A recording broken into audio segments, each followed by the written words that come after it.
Hello, everyone, and welcome back to another episode of the Wellness Foreplay Podcast. We are Dr. Dondi and Marcy Nettles. Hi, guys. We are your hosts, and we are super excited today to talk about mindset. Yeah, but first, I'm a former police detective, and you? I'm a former family wellness chiropractor. And so we decided that getting our, backgrounds and our expertise together to come up with the investigations and find the knowledge that we know will be the foreplay to your optimal wellness was the perfect idea for this podcast. Right. And so that's why we started doing that. And we're on actually episode number 28 today, which is super, super exciting. But we are so glad that you're here with us because everything truly does start with your mind and the thoughts that you let go through it.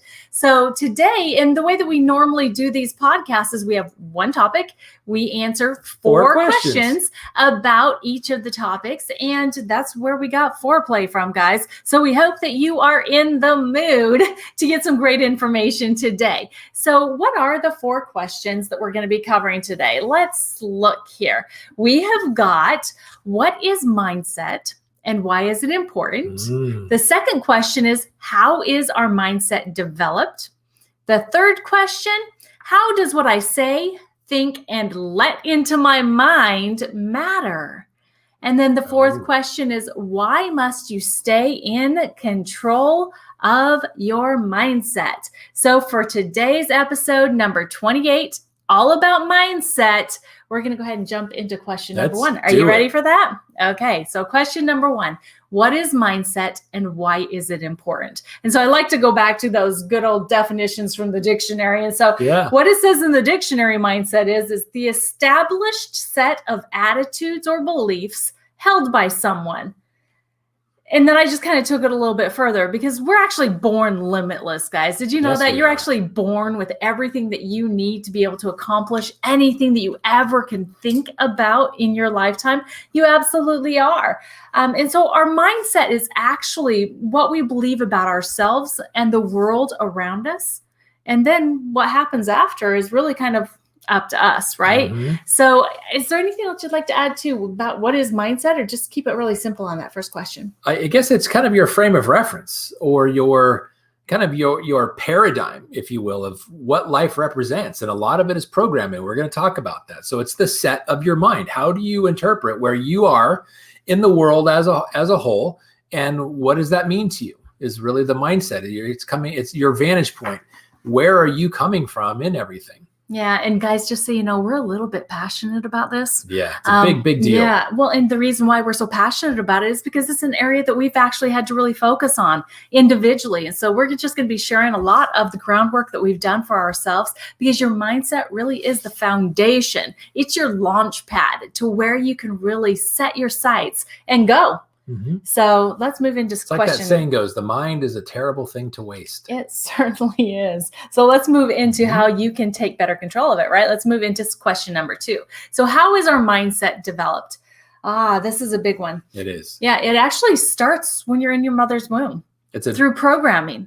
It's a big one and it's an uncomfortable one, or it can be. Yeah. So experiences from the very beginning, from the time that your mother and father came together and you were started inside of your mother, basically how your mother felt about being pregnant, how she talked to you when you were inside of her, maybe how dad responded to you and the actual creation aspect, just the whole emotional environment around the pregnancy can actually start the formulation of your programming that leads to your mindset. So as early as when you're still inside your mama's belly is when your mindset can start. And so if you are looking to be a parent, or if you're somebody that's going to be a grandparent and you have children already, it's a really good thing to make sure that your children or yourself, you're really aware of the environment that you're creating for your unborn child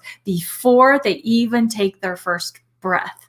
That's big. That's really important. It's really important. And most people honestly don't even really conceive that. They don't really even think about that. Yeah. That it's once baby comes out, that's when life starts. but 9 months prior is really setting the stage for the mindset of that developing mind. Yeah. But then once you do break out into this world, onto this planet Earth, then everything around you, the things that are said to you, anything that you have a good or a negative experience around, all goes into building up your beliefs and creates the mindset or the way that you view yourself and the world around you. And so basically words that are spoken to us, expectations that are placed on us, how often we are told we can't do something, Right. or how often we're challenged to do more. It can all go into the building of your mindset. So victories and failures, this is a really interesting one because it can really give a good idea or a good clue as to what type of mindset you were brought up with.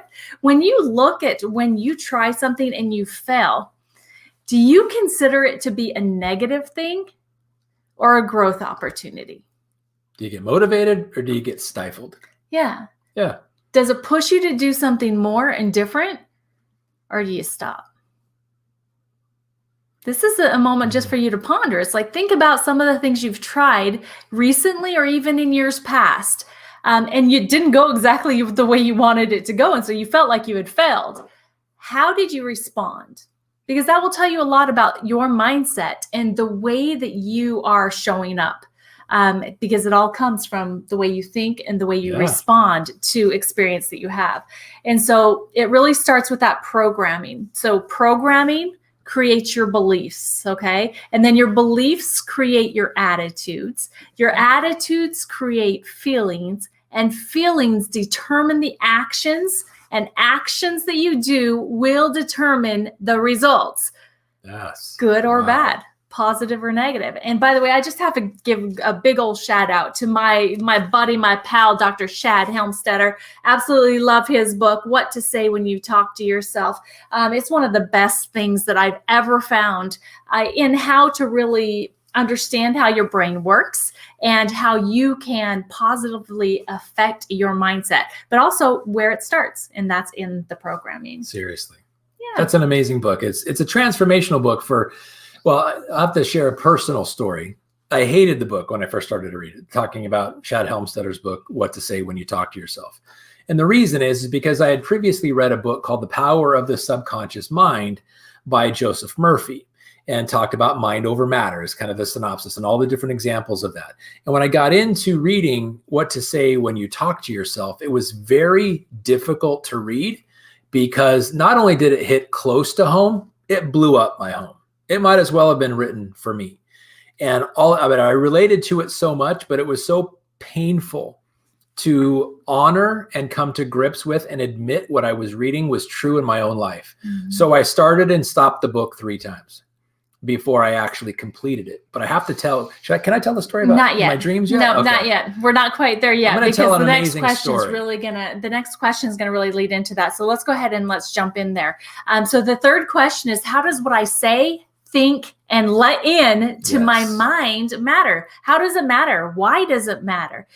Oh, guys, there are so many great books out there and so many amazing people that have really put this formulation together and that actually have connected the dots for us in the things that we think come about, right? So there's books, or how about this? Let's go to the book that was written, that is our good book, that is the biggest set of instructions for how we should live our lives and the best way to be successful in our lives. And that is the Bible. So in Proverbs 23:7, it says, as a man thinketh, so is he.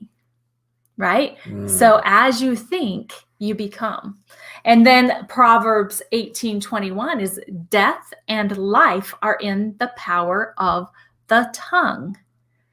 Okay, so, but you got to remember that before you have a thought and before you say something, it comes down to that, what we were saying about before, programming creates your beliefs, and beliefs create your attitudes, and attitudes create your feelings, and it's the feelings that determine the actions, and action is the words that you say, right? And so you have to understand, we have to go back to that programming.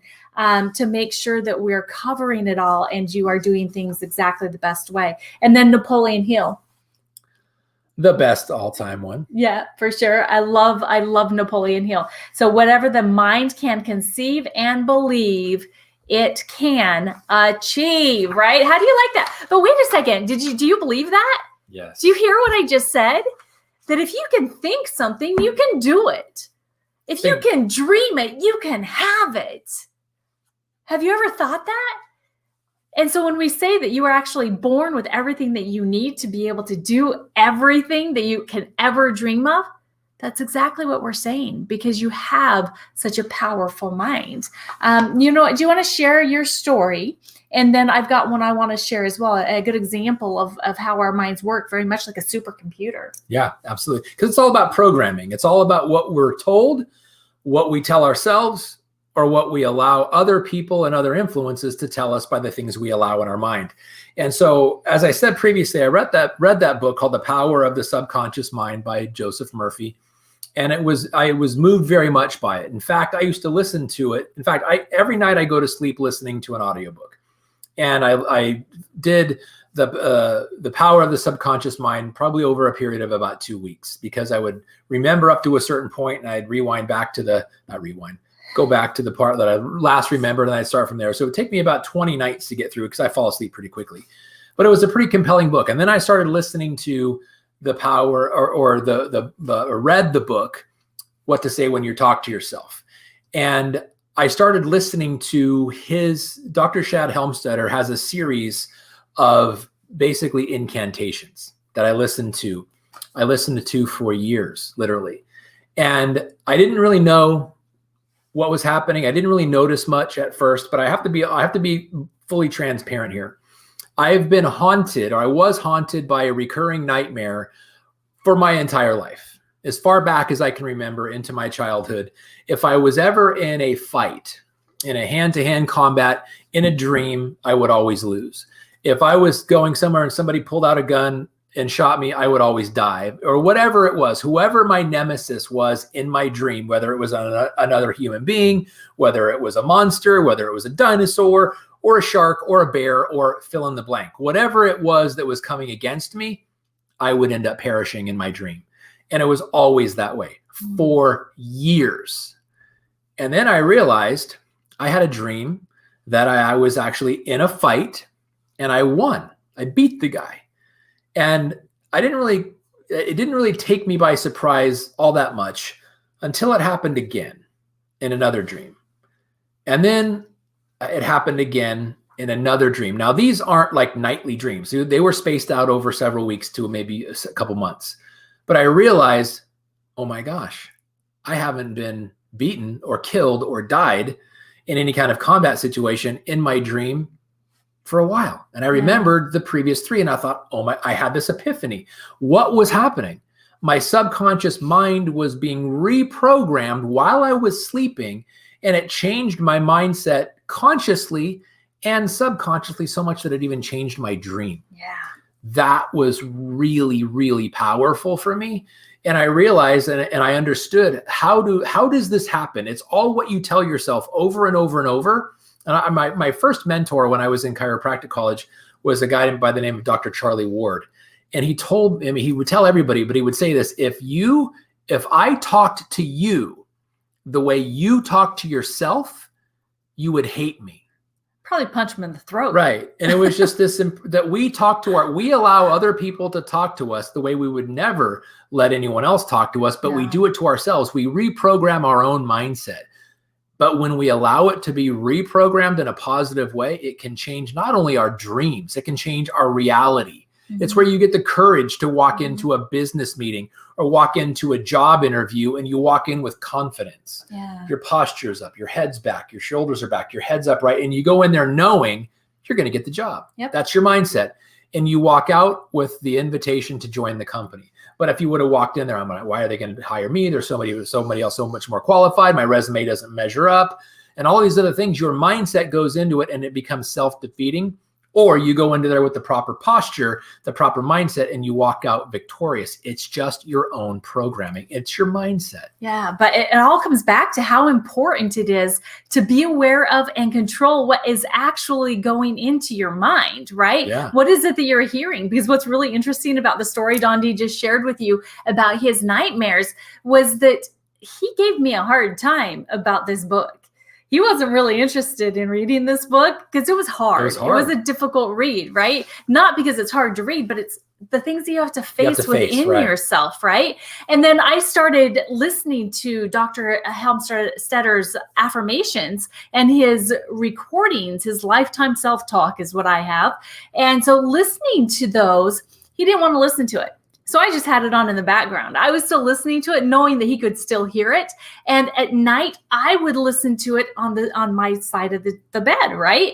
And so he was hearing it. And even though he wasn't choosing it and wasn't necessarily excited about it, it was getting into his subconscious. And it was starting to change the way he was perceiving himself, the way he felt in his power and strength, and the way that he could be victorious. And so that's something, guys, that if you have someone in your household that might have a negative Nelly mindset, you could start playing these types of things or saying these types of things around them, not necessarily to them because they might take offense. But if you're listening to it while they just happen to be there, then they will also be getting a great benefit from it. Okay. So I think that's a perfect example because everything she said was exactly true.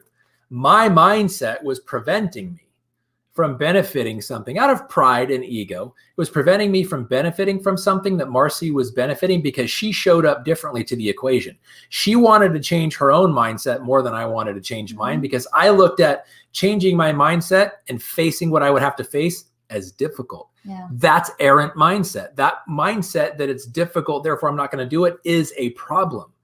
It prevented me from overcoming it. So I watched her example, and yes, she was smarter than me, and that's just how it always is.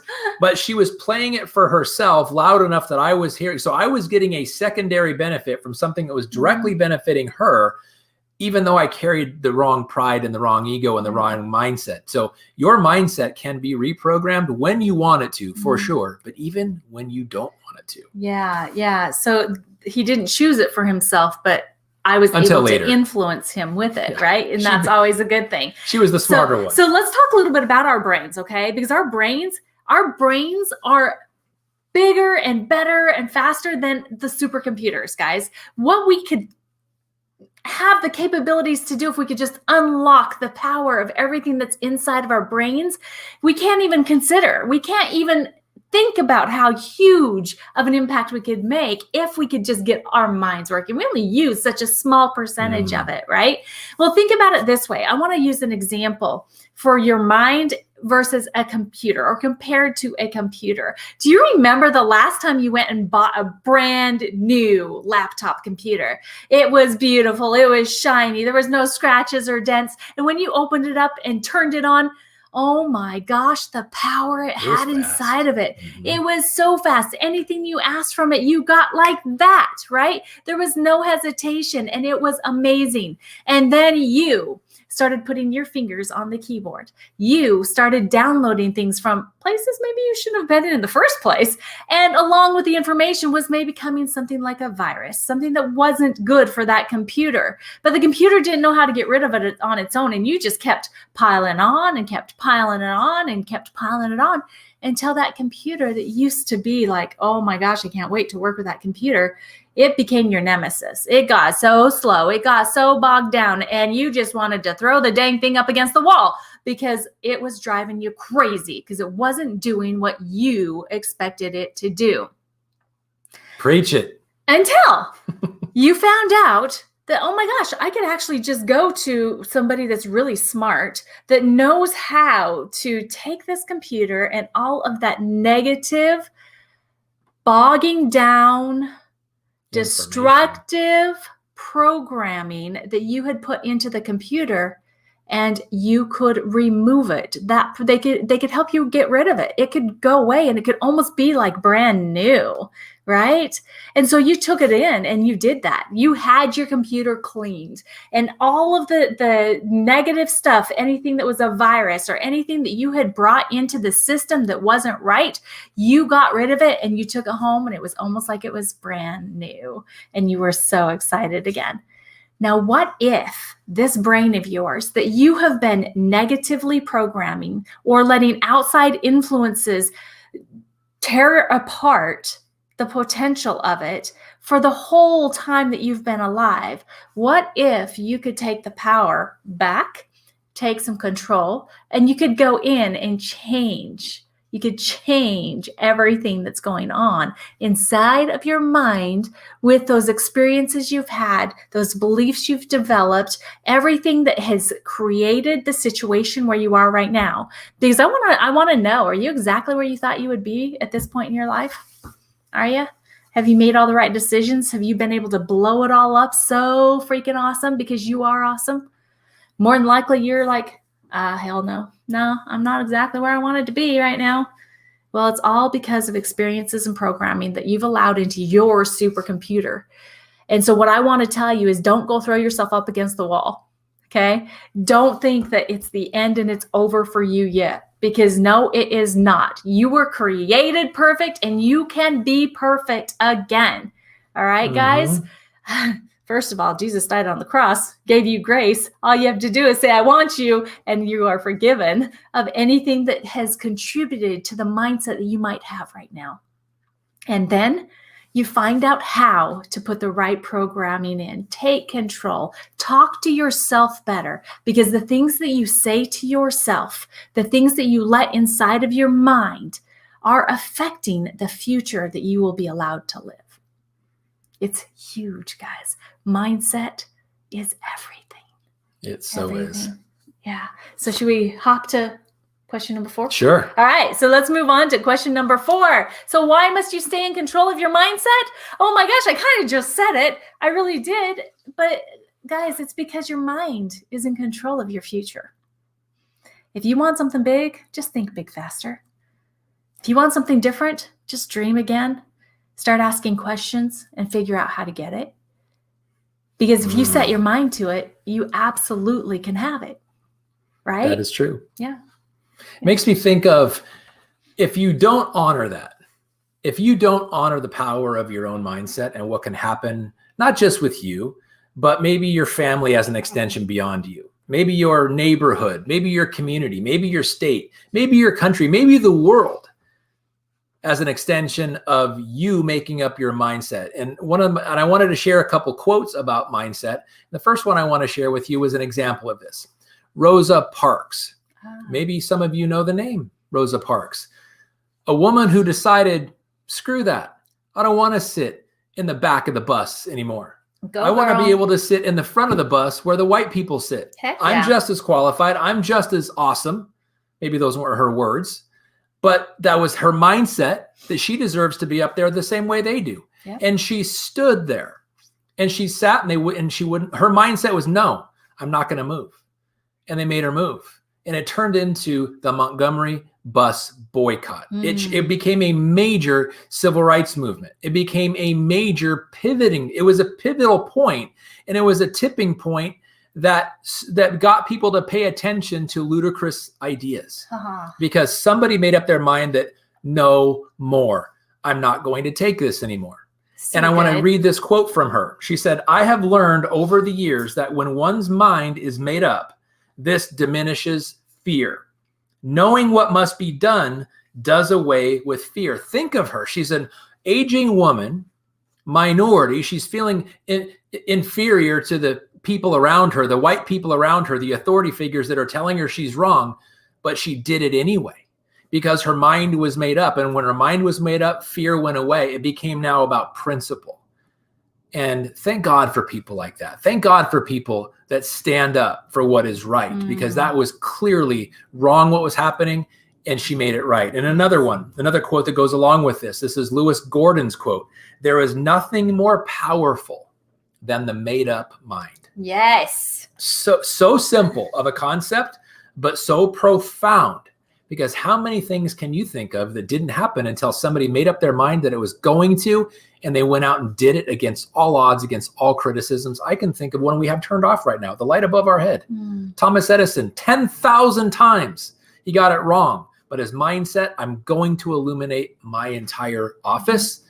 But he ended up illuminating the entire world. And every single time, 10,000 ways of not to do it until he figured it out. And every single time he got it wrong, he didn't take that as a bad thing, as a negative. He just figured it's a checkbox. Okay, I'm not going to do it that way.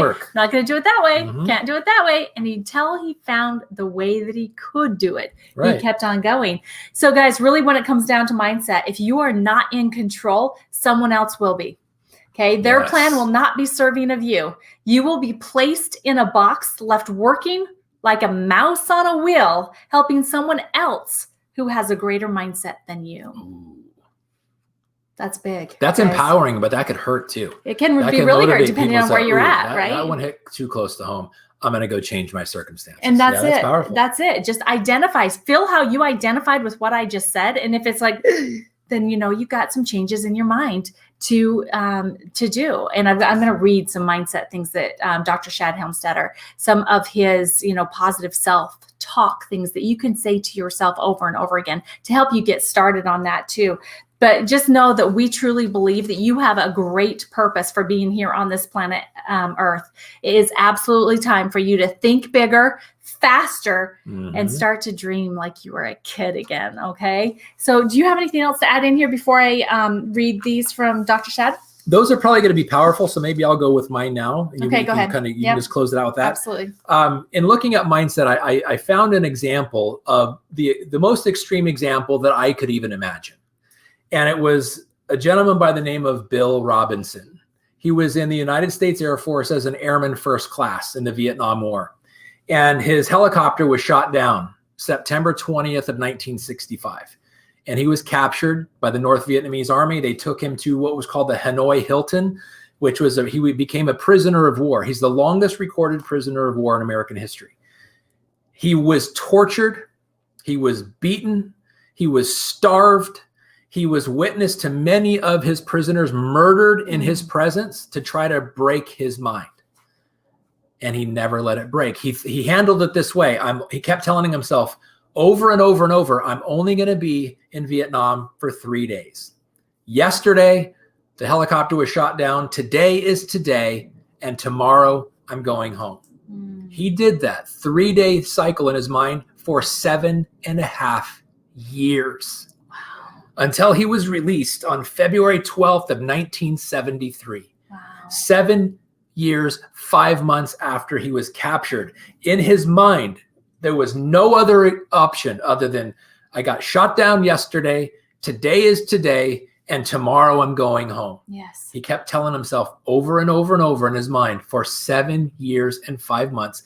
And he came out, not a lunatic. He came out with a very lucid mind because his mindset was nothing other than I'm getting out of here and I'm only going to spend 3 days in Vietnam. Because here's the reality. Your mind doesn't know the difference between truth and the loudest voice in your head. And the loudest voice in his head, Bill Robinson's head, was Bill's own voice. I'm going home tomorrow. Yeah. And 7 years, 5 months later, he did just that. That's powerful. Super powerful. That was super powerful. So guys, let's get you on the right track on how you can have an unstoppable mindset like he did, okay? So some of the things that you can say to yourself is, I choose my thoughts. No thought at any time can dwell in my mind without my permission. I have talents, skills, and abilities, and I'm discovering new talents all the time. I take time to listen and communicate. I'm patient and understanding. It's worth working at, and I do. I focus my attention on the things I can control. If I can't affect it or direct it, I accept it. That's a powerful one, guys. So powerful. I'm going to read it again. I focus my attention on the things I can control. If I can't affect it or direct it. I accept it. And the last one, I know that what I believe about myself is what I will become. So I believe in the best for myself. Guys, we hope that you got the message about how powerful your mindset is and how important it is for you to protect the things that you allow into your mind, because you are great. You are amazing. You are meant to fulfill a great purpose. And with the power of your mind, there is not one thing that you cannot do. So thank you so much for joining us for today's episode number 28, all about mindset. If you would like additional information about this, maybe even find out what our recommended reading list is, what our daily biohacking regimen is, or have questions about anything else, maybe even show ideas, we'd love for you to go and join us at dondiandmarcy.com. All kinds of amazing information there, plus a bunch of our favorites too. So we'd love to see you over there. Yes, and I want to actually put a little plug in for a book. It's a short book. It's a wonderful little tale about change, because most of the time when our mindset is brought into question or we struggle with a mindset, it's usually revolving around some kind of change. The book is called Who Moved My Cheese? And it's a great little book about 4 little characters in a maze, the maze representing life, 2 little human beings called Hem and Ha, and 2 little mice called Sniff and Scurry. So your homework assignment, read the book, Who Moved My Cheese, and you'll understand the power of mindset, especially as it relates to change, because we all know there's a lot of change happening in the world. And if our mindset isn't right to take it on, sometimes it may take us on. And we want to be victorious in our mindset, victorious in our life. And it all is how we deal with change. So go read the book, Who Moved My Cheese? So we'll make sure that they're added to our favorites in our books portion on dondiandmarcy.com. We'll see you there. Take care, guys. See you on the next episode.